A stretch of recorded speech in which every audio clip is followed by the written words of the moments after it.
बिस्मिल्लाहिर्रहमानिर्रहीम। शुरू अल्लाह के नाम से जो बड़ा मेहरबान निहायत रहम वाला है। बिस्मिल्लाहिर्रहमानिर्रहीम। अस्सलाम वालेकुम। मैं हूँ खालिद अहमद और आप देख रहे हैं मेरा यूट्यूब चैनल। अल्लाह ताला की ज़ात ने रिज़्क़ का वादा फरमाया है। जितनी भी रूए ज़मीन पे मखलूक है, अल्लाह ताला की ज़ात ने उसको रिज़्क़ देना है। और अगर आप इस पे यकीन रखें, यकीन कामल, आपका ईमान मजबूत हो, तो यकीन करें अल्लाह ताला ऐसे ऐसे रास्ते बनाता है रिज़्क़ के कि आप सोच भी नहीं सकते। और कुरान में अल्लाह ताला फरमाते हैं कि मैं ऐसी ऐसी जगह से रिज़्क़ देता हूँ कि जिसका तुम गुमान भी नहीं कर सकते, सोच भी नहीं सकते। तो चलें, आज मैं आपको एक ईमान अफरोज़ सच्चा वाक़या जो मेरे साथ पेश आया वो सुनाता हूँ, जिसको सुन के आपका ईमान इंशाल्लाह मज़बूत हो जाएगा, ज़बरदस्त मज़बूत होगा। सख्त गर्मियों के दिन थे, गालिबन जून जुलाई का महीना, सख्त गर्मी, और मैं निकला मुल्तान जाने के लिए। एसी बस, फुल ठंडी बस, ज़बरदस्त। और सफ़र शुरू हुआ लाहौर से, और हेडफोन मिला हुआ था, वो लगाया हुआ था। पूरी बस फुल थी, एसी बेहतरीन बस का चल रहा था, और बस जो थी वो रवां दवां थी मुल्तान के लिए। तकरीबन 2 से 3 घंटे का सफ़र, 3 घंटे तकरीबन सफ़र को हो चुके थे। रास्ते में ब्रेक हुई, उसके बाद दोबारा बस रवां दवां थी। कुछ लोग सो रहे थे, कुछ वो सुन रहे थे, फिल्म देख रहे थे, जो भी है। अचानक एक धमाके की आवाज़ आई, बस लड़खड़ाई थोड़ी सी, लेकिन अल्लाह ताला के फजलो करम से बस को ड्राइवर ने संभाल लिया। ड्राइवर ने क्या संभालना, अल्लाह ताला की ज़ात ने बड़े नुकसान से बचा लिया। हुआ ये कि टायर ब्लास्ट हो गया। जीटी रोड से जा रही थी उस वक्त, अभी ये मोटरवे अब बन गया जाने के लिए मुल्तान, लेकिन उस वक्त अभी मोटरवे नहीं बना था। तो वो बस को ड्राइवर ने साइड पे लगाया आहिस्ता आहिस्ता, और लोगों से ये कहा कि टायर ब्लास्ट हो गया है, मैं बाहर निकल के चेक करता हूँ, तब तक आप लोग कुछ टाइम के लिए बस से बाहर तशरीफ़ ले जाएं, क्योंकि वो जैक वगैरह लगाना है, टायर चेंज करना पड़ेगा। आप यकीन करें, जब लोग बस से बाहर निकले, मैं भी साथ ही था उन लोगों में, लोग उतरे नीचे। अब सख्त गर्मी, जून जुलाई का महीना, हबस का महीना। तो उतरते ही मंजर ये देखा, जैसे बस के गेट से बाहर मैं निकला हूँ, तो मैंने ये देखा कि सामने एक मैंगो और अमरूदों का बाग है, मिक्स ही था, बीच में अमरूद भी लगे हुए थे और मैंगो आम भी लगे हुए थे। और जहाँ पे बस ने जाकर ड्राइवर ने साइड पे ब्रेक लगाई, वहाँ पे एक बूढ़ा शख्स और साथ उसकी वाइफ थी। वो चारपाई लगाए एक पेड़ के नीचे, एक दरख्त के नीचे, कुछ आम रख के और कुछ अमरूद रख के बेचने के लिए बैठे हुए थे। और उनकी चारपाई के नीचे एक छोटा सा साफ पानी का नाला सा था जो गुजर रहा था। गालिबन वो खेतों में जा रहा था, साफ पानी ट्यूबवेल का, या उस बाग में लग रहा था। बड़ा खूबसूरत मंजर था।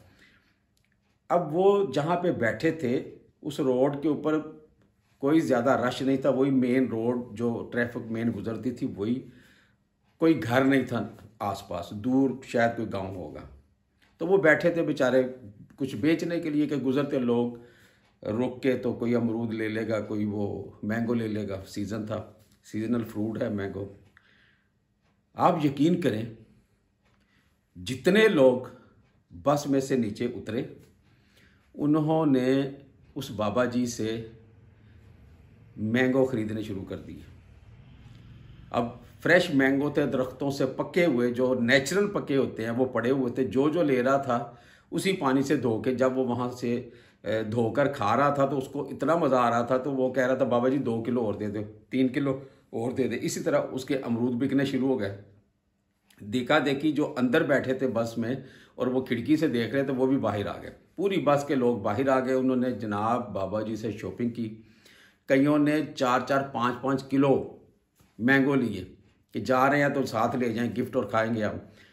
वो अम्मा जान जो थी वो बेचना शुरू हो गई, और जो बाबा जी थे वो अंदर जाके बाग में से पके हुए आम और अमरूद लाने शुरू हो गए। किस्सा मुख्तसर, वो कोई आधे घंटे का वहाँ पे स्टे था। जब टायर चेंज हो गया, लोग अंदर बैठना शुरू हो गए, तो मैंने उन दोनों मियाँ बीवी के चेहरों को देखा। आप यकीन जानिए वो इतने खुश और इतने फ्रेश। तो मैंने उनको खड़े होकर कहा कि बाबा जी, ये जो टायर ब्लास्ट हुआ था ना, ये जो पंचर हुआ है, जो भी हुआ है, ये अल्लाह ताला की ज़ात ने आपके लिए रिज़्क भेजना था। उसका कोई भी वसीला बन सकता है। वो शख्स रोना शुरू हो गया। वो पता क्या कहता है? कहता बाबू जी, जिन्ने पैसे मैं अद्धे घंटे च कमाए ने ना बेटा जी, यह हो सकता मैं महीने च भी ना कमांदा। अल्लाह अकबर। सो बात ये है, वो सारे हम बैठे बस में, और उसके बाद जो है वो बस रवाना हो गई। और सारे ये चीज़ सोचने पे मजबूर हो गए कि अल्लाह ताला ने अगर किसी को रिज़्क देना है तो ऐसी जगह से भी दे सकता है कि जहाँ से हम सोच भी नहीं सकते, हमारा गुमान भी नहीं जा सकता। अब ताज़ा फ्रेश एक छोटा सा वाक़या सुना के मैं अपना ये वीडियो ख़त्म करता हूँ।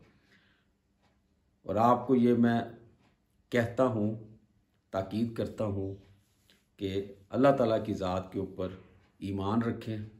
रिज़्क जो आपका है वो आपको मिल के रहना है। उसके लिए अल्लाह ताला ऐसे ऐसे असबाब बनाएंगे कि आप सोच भी नहीं सकते। ये कुछ दिन पहले मेरी गाड़ी जो थी वो पंक्चर हो गई। पंक्चर नहीं हुई, मैं हवा भरवाने के लिए एक पेट्रोल पंप पे गया, तो उसने मुझे कहा कि सर आपके टायर में कील है, एक नेल उसके अंदर घुसा हुआ है।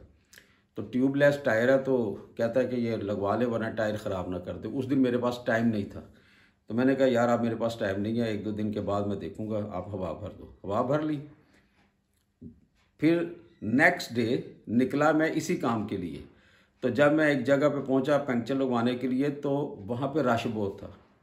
रश देख के मैंने सोचा मैंने फ़लानी जगह मुझे एक काम है तो मैं वहाँ चला जाता हूँ, वहाँ पे रश कम होता है, पेट्रोल भी डलवा लूँगा और वहाँ पे पंक्चर भी लगवा लूँगा। अब ये चीज़ें कौन डालता है? ये चीज़ें अल्लाह डालते हैं आपके जहन में, आपके दिमाग में, आपके दिल में, क्योंकि ऐसी ऐसी बातें आगे होनी होती हैं कि जो आप सोच भी नहीं सकते। तो मैं 3-4-5 किलोमीटर का सफ़र करके वहाँ पे पहुँचा।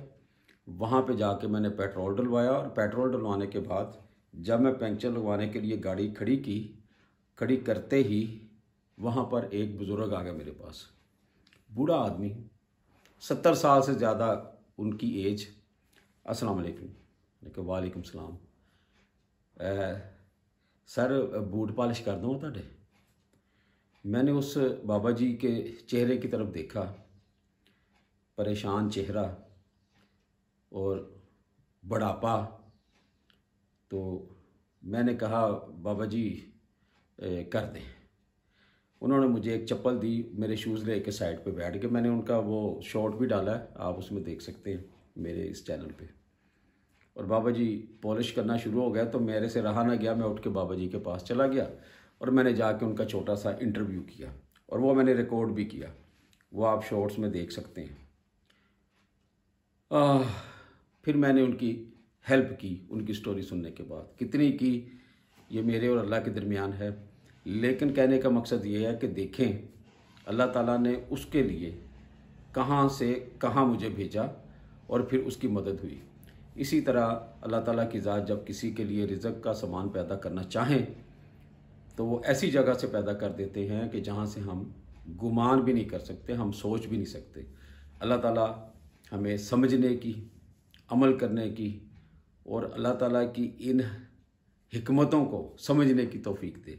और ये तब भी समझ आएंगी जब आप अल्लाह और अल्लाह के रसूल सल्लल्लाहु अलैहि वसल्लम के साथ मोहब्बत करेंगे। तो मोहब्बत करें, उसका ज़िक्र करें, दिन रात करें, क्योंकि उसने कहा है कि जो मेरा ज़िक्र करता है, जो मुझे याद करता है, मैं उसको याद करता हूँ।